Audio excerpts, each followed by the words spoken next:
okay. Wasn't a great ball game by us. I thought our players played hard. I really liked the way they came back. I think as coaches we could have adjusted a little bit better throughout the course of the game to help us out a little bit.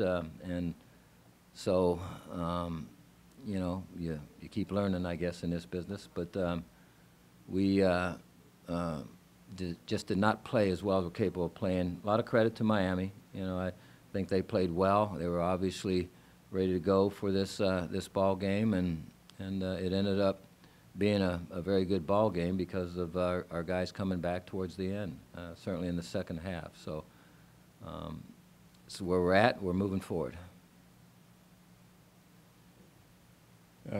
Big game Wednesday night, Frank. Or do you address motivation in these couple days leading up to this game? Most people know the situation. You now need help in a game that probably doesn't look like it's going to break your way down the road. How do you not let that affect how you guys prepare and try to win this one coming up on Wednesday? We've had a couple really good days of practice. I think the attitude of our players and our coaches is very good. We want to win this ball game, and obviously we're excited about the opportunity to play it. They're riding pretty high right now. They've done a great job. They're ranked in the top 25. They're certainly still leading our side of the conference with the best chance of getting in the MAC championship game.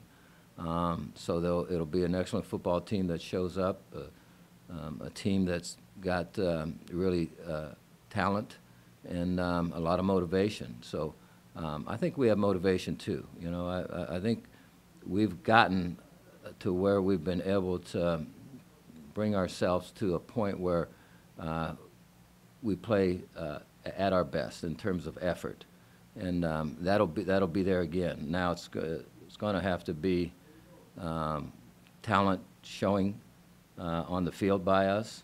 We're going to have to make some big plays. We're going to have to establish the running game. We're going to have to keep them from running. We're going to have to keep the quarterback from scrambling and making deep throws. A lot of things are going to have to happen, but those all can happen, and so that's what we're going to be all about. For Buffalo, the vertical passing game kind of gets the headlines, but it's their offensive line, right, that kind of makes them go a little bit, being able to run the football consistently, protecting the quarterback, all that kind of stuff goes into that. Yeah, they've got an experienced offensive line. They're really very good in the running game, and they've got some young running backs that have come on strong and played well for them. And so they got the right combination to move the football on the ground. And then obviously their quarterback's got a great throwing arm. Is tall, can see a lot of things, has the ability to scramble. He's a lot faster than what you think he is. You have to take better angles than what you do sometimes when you're trying to cut him off from scrambling. Our defenders are going to have to stay in their coverage. They're not going to be able to come out of their coverage once he starts scrambling around back there. So a lot of things that they've got as weapons, and we've been playing well defensively for the most part. So hopefully we'll be able to slow them down a little bit and get some things going offensively. Special teams will play a role, big role. They're really good at punt return, some kickoff returns. They've got excellent return men. They've got good coverage guys, good punters, kickers. So that will play a role in this game. Special teams have been such a strong suit for your club all season. Was it disappointing? Was it just it was going to happen at some point? Special teams did kind of loom large, and the outcome on Wednesday night, when typically you guys have been on the other side of that all season long. Yeah, I think that's accurate. We knew they had a good special teams unit going in to the Miami game, but we just did not play as well as we were capable of playing in the special teams end of it, and that played a role in the game.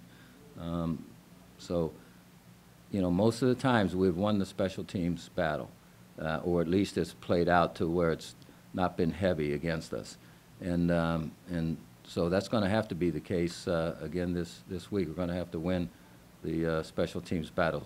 We're capable of doing that. If we do it, that's going to give us our best chance. Offensively, did Miami do anything different or unexpected, or take something away that you guys usually rely upon, or was that again more of your club not taking care of something along Well, the way? you know what? They dropped people off, and they were not going to give us the deep throw. And when that happens, you try to run more draws. You try to hit the checkdowns. You try to have your quarterback scramble some. You keep running the football. So all those things, I think, could have helped us. We could have done a better job probably of getting those things done.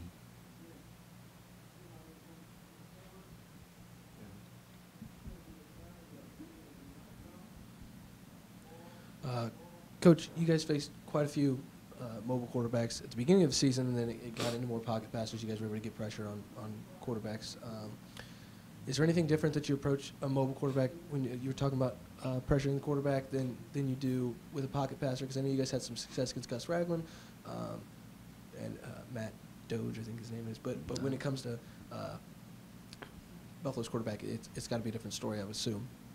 Yeah, well, the thing about him is he will scramble up the middle and pick up a lot of key first downs and has the speed to go the distance. You know, he's deceiving because he's such a long strider, but he can run now.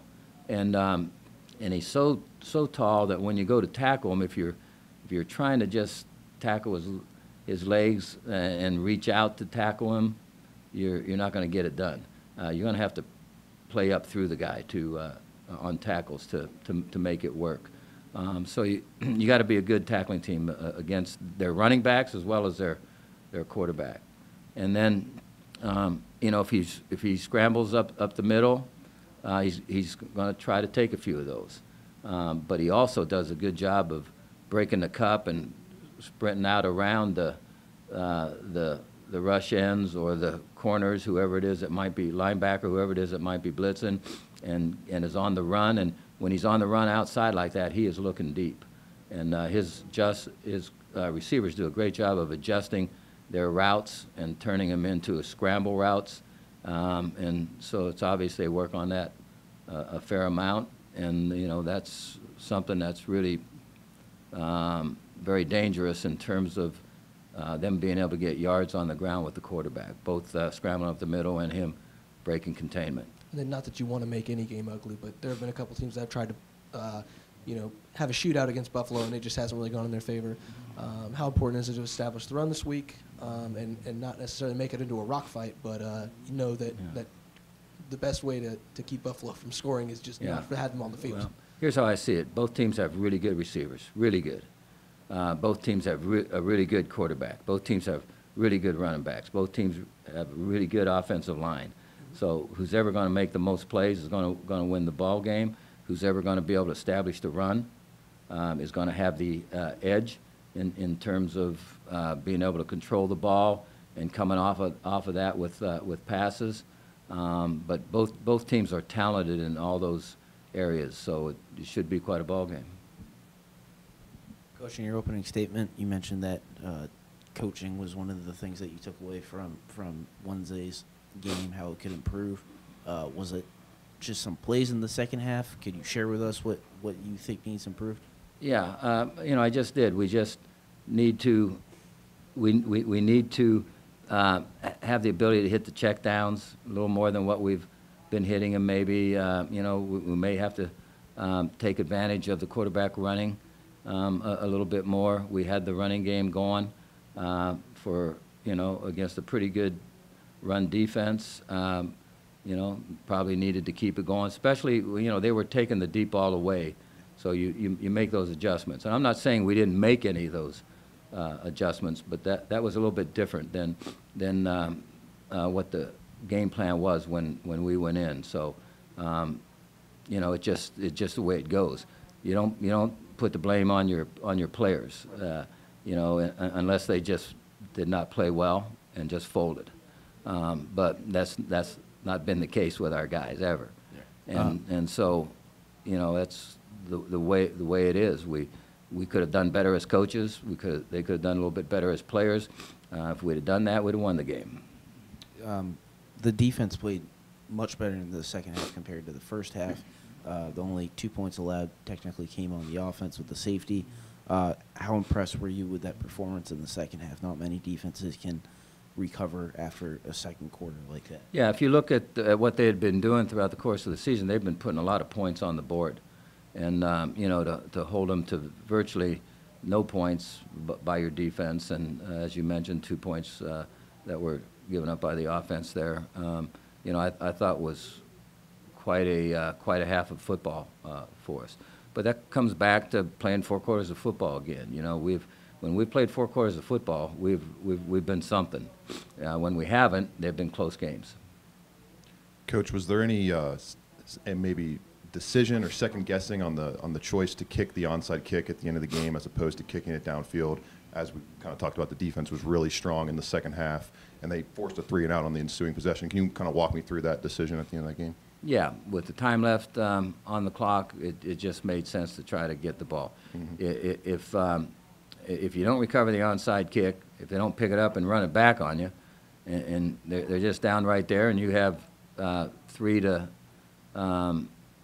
if you have 3 and out, then you've got a shot, and that's at that point in time, that's all you hope for is a shot. Mm-hmm. Kicking it deep, they did have skilled returners, and as you notice, they were returning the ball fairly well. Yeah. Against us, so I'm not sure how that would have played out. So we decided to go with the onside kick. Now the onside kick's a low percentage kick, yeah. But you do have a chance. Mm-hmm. And then we talked about the high-flying offenses between these two teams. What have you seen from Buffalo defensively? That group doesn't get a whole lot of fanfare, so to say, at the offense, but Chuck Harris, guys like Khalil Hodge, they have playmakers at linebacker, mm-hmm. defensive end that could give you some problems. What have you seen from that team through the first 10? Nine out of the 12 starters are seniors. Mm-hmm. And so they're a very experienced football team. They've spent virtually 4 years in their program, lifting, getting bigger, stronger, and so that's the kind of defensive team they have. It's a very physical defensive football team across the board, and very experienced defensive football team. So they generally get the ball back for their offense. They've done a good job of that throughout the course of the season. So we'll expect that it'll be a hard-fought defensive battle by both teams, with both teams having offensive power. We'll see how that plays out. Should be a really interesting matchup in that regard. And we talked about star wide receiver Anthony Johnson. Mm-hmm. Is there any plans to have one player, maybe Jalen or Jamal, shadow him, or are you going to have him kind of moved around on the secondary? What's the plan to kind of take on Anthony Johnson and KJ Osborne at that? They're two. Well, usually you're not sitting in one defense, mm-hmm. and you're not sitting in one coverage. To say that you're just going to move a guy around or you're going to double cover him all the time, those things don't happen. And if you look at it, they have more than one receiver that's catching passes. They're doing a good job of, even though Anthony's so talented, they're doing a good job of spreading the ball around on their offense. You've been asked about Lance before last couple years, but what, if anything, what does it mean to have a guy that you're familiar with playing going up against head-to-head in a spot like this where he's trying to win the league title, you're still trying to win the league title, and to have it be against a guy that you have pretty good familiarity with? Yeah, well, to me it's no different than against another coach. I mean, you prepare your team the same way, you call plays the same way. I have a lot of respect for Lance. He's done a great job everywhere where he's been. He's a very talented coach. I think prepares his team really, really well. He's got an excellent staff. Appreciate what they're all about. But, as far as going against Lance or our program against theirs, we want to win football games. This is the next one up.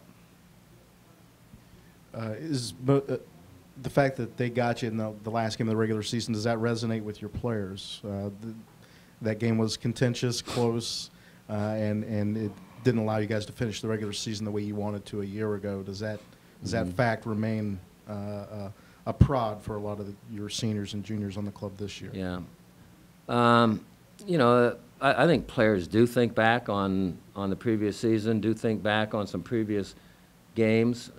It probably means something to them. I don't think there's any question about that. But that's not going to be the deciding factor in this game. You know, it's going to be a hard-fought football game. The home team has generally won since, what is it, 2010 maybe, or the last 8, and then we'd beaten them there the previous time. So we want to get back on that track of keeping the